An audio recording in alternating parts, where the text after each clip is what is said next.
And there's a terrible moment where he utters this heartbreaking prayer, saying, "Oh my God, I have no other protector but you, Allah."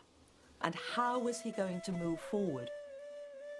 He'd done what Allah had told him to do. He'd proclaimed this message, and all he seemed to have done was stir up hostility and hatred, and split his tribe down the middle. This wasn't improving matters. He must have felt in almost a sort of a dark night of the soul.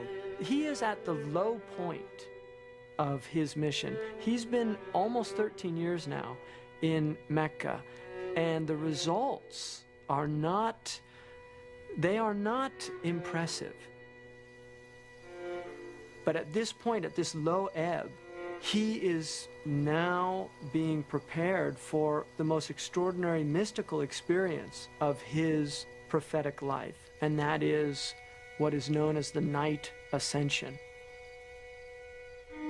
The story goes that one night he was sleeping near the Kaaba, and he was woken from sleep by Gabriel, who mounted him on a burak, a magical steed, and they flew from Mecca to Jerusalem.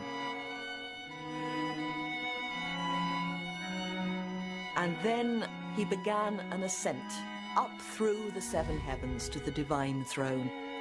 At every stage of the heavens, he meets various prophets of the past. He meets Abraham, he meets Jesus and John the Baptist, he meets Moses. And finally, he enters into the divine presence, and there the sources are silent, because when you enter into the presence of God, you've gone beyond words. And he receives from God the highest form of knowledge and truth, and many injunctions of the religion itself, including the final form of the daily prayers. Now, all of this took place in a time beyond time. That's why some sources say that as the door was swinging when he left, he was still swinging when he came back. For later Muslims, this also meant that the departure point, that is, Jerusalem, the Dome of the Rock, became also important. Muslims say that there are three holy cities in Islam: Mecca, and Medina, the city of the Prophet, and Jerusalem.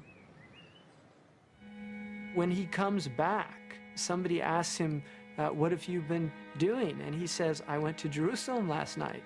And this man says, you went to Jerusalem last night? Are you willing to say that publicly?